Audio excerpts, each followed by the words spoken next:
can tell if someone is a bad person or not. I've always been able to do it, and it's just a natural thing for me. Bad people have a certain glow in their eyes, and I can see it if I look at them with enough focus and concentration. The first time I noticed a bad person, I was 2 years old. My mother was carrying me around in a grocery store, and I was just looking around curiously from where I was up high.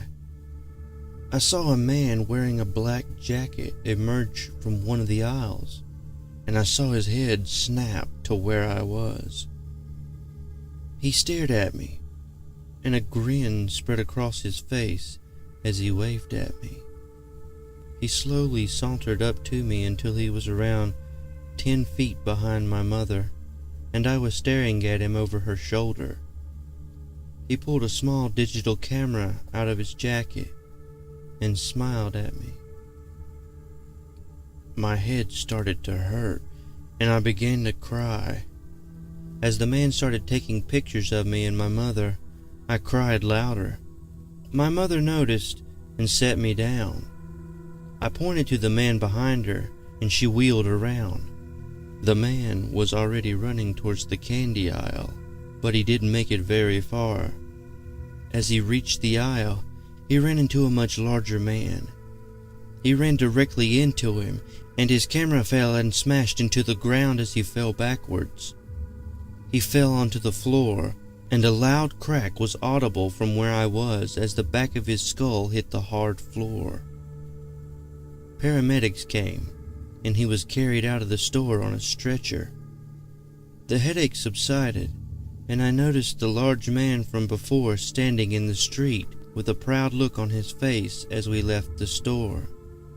That was the last time I saw him. The second time I really noticed a bad person, I was 5. I was at the bank with my dad, standing next to him in line. I picked up the stench of rotting meat, and I heard the sound of flies buzzing. It sounded like they were right next to my head, but there was nothing there. In the line next to us, I saw a woman with the glow. She was wearing a striped sweater and black sweatpants, her unkempt pitch black hair falling down her shoulders. She had a look of anxiety on her face, and she was twitching and fidgeting in line, like an impatient child. I felt like throwing up, and I fought back gags. I knew what this woman did. She was a lonely, divorced, middle-aged, overweight woman with anxiety issues. She tried to be a good person, but she found it very hard.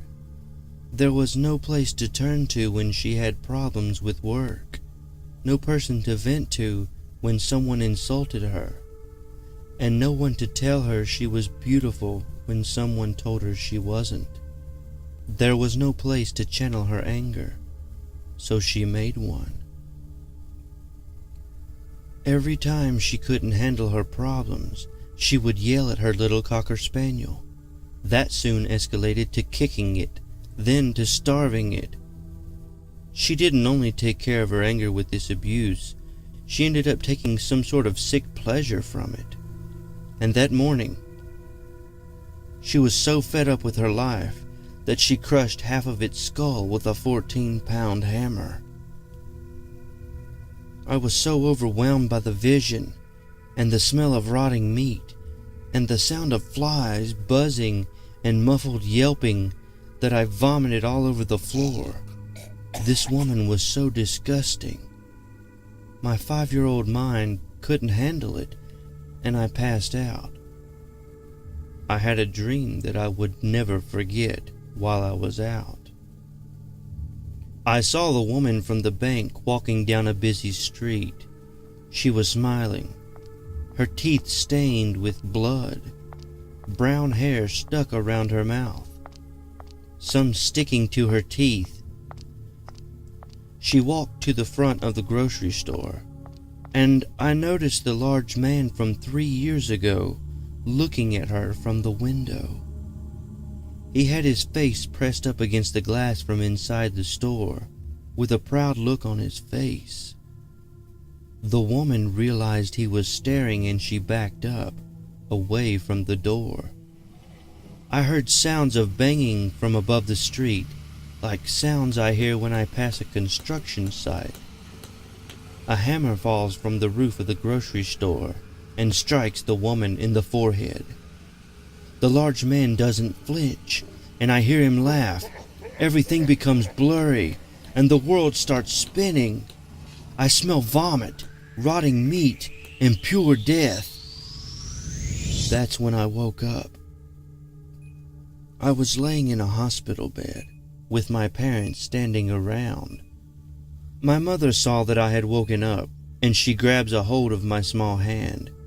She asks if I'm okay, but I don't answer. I am too fixated on the woman wearing the striped sweater and black sweatpants being wheeled by the door. Even though I only see it for a few seconds, I can tell something is off about her head. It's only half intact. Over the years, I have been witness to similar occurrences. As child abusers, pedophiles, a wife beater, a murderer, and people of that nature began slowly dropping when I noticed them. I knew crystal clear what the gift I possessed was. The murderer had strangled his girlfriend to death in his car, proceeding to bury her body in a nearby park, in the middle of the park. After I stared at him at a mall, he died in his house alone. I recognized his face on the news, and it turns out he choked on his food alone in his house, with no one there to save him. It's embarrassing, really, to die in such a way. All the rest died in their own special ways. I was sure to check the news each time I noticed a really bad person. I had come to terms with the rare gift I had, and I felt a feeling of control and that my morals were in check. I saw the pedophile on the news in a courtroom when I was 14. He was sitting with his lawyer, and the courtroom was orderly and quiet. That's when I saw something else that the others couldn't see. The large man standing behind the judge, staring at the camera with a proud look on his face. He wore a black leather jacket and jeans. He looked fairly normal, despite his height being something like 6'9". I was completely perplexed for a minute, just staring at his smiling face, no doubt looking at me. There was one thing truly wrong with what I saw. The strange, seemingly invisible man had the glow. The next day, I heard a knock at the door. I slowly stepped down the stairs, still shaken up by what I saw on the TV. There was no one outside, only a white envelope sitting on the welcome mat. I grabbed it and quickly shut the door, with the strange feeling that if I left it open any longer, something could get in. Something bad. I didn't open the envelope until after dinner, and even then I was hesitant. Upon opening it, there was a single piece of white paper with 2 sentences written on it in black ink. How are you liking your gift? I just knew you should have it. Such a malleable soul. Months later, I found out that the pedophile from the TV had died in prison. He was stabbed to death by another inmate who claimed that a man told him he was evil. He said the man had authority over him, that he had power over everything. Now, 21, I still have the gift. I feel sick, and the man won't stop showing me bad people. They're everywhere, and it's corroding my mind. Every day I wake up I see the dark side of everything. I see everything. Maybe in a past life, I made a deal with the devil. If I did, it carried on with me to the next. So please beware the gift of the glow.